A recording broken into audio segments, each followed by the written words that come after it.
Hopeful? You don't know me. Actually, in a manner of speaking, it might be more accurate to say you all know me.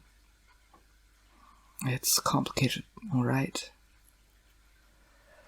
I was born Violet Lenern, probably a century and a half ago now.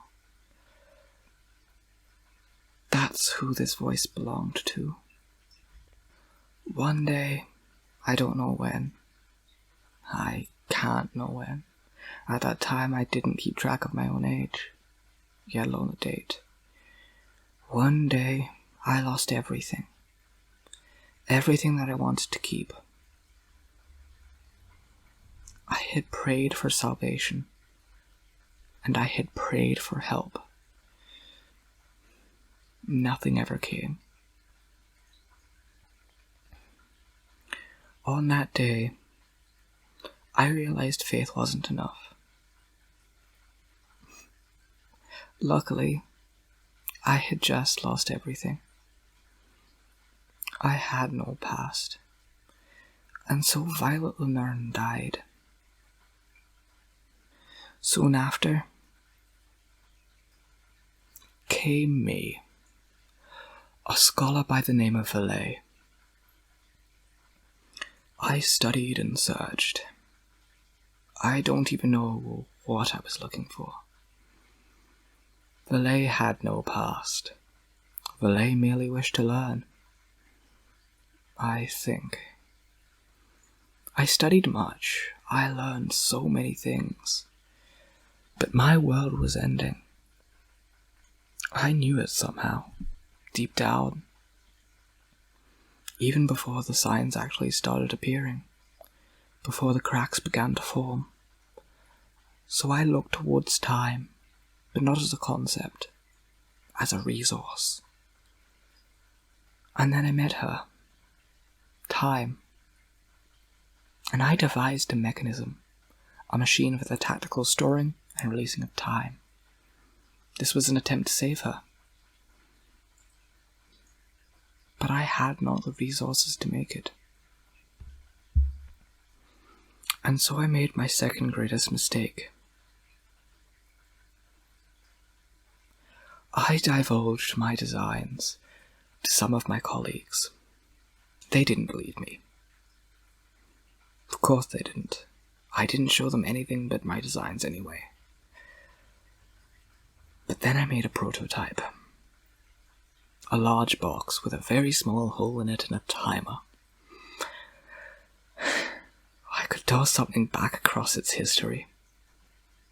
On that day, my first presentation of what I could do, that was the day Vallée died. That was the day hope was born. You know what happens next. I blended science and faith to form something that seemed insane. But it worked. I created the first beacon of hope. But I knew that the hopeful could not hold the world together alone. So I designed the lighthouse to serve as the director, and I created an intelligence to go along with it. But hope was too powerful. Hope was seen as a god to some, a saviour. Surprisingly, now that I come to think of it, I was never murdered for my power.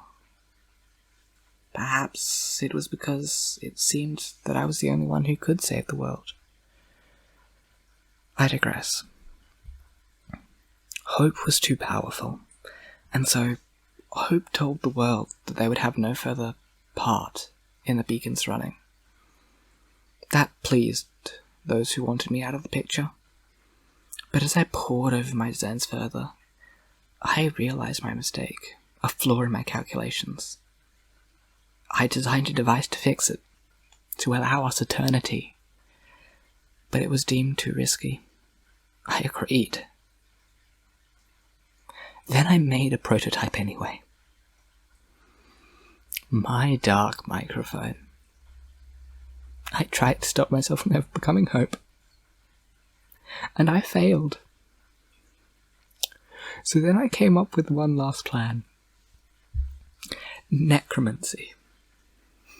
I killed Hope. They died, but their body was never found. I made sure to leave a message, not exactly a suicide note. That would be too suspect. I left a challenge.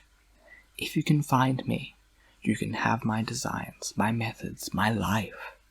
You can have anything you want. It was a lie, of course.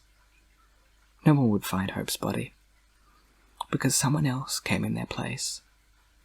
Someone who I thought dead a long, long time ago. Violet Lenern came back, but not for long.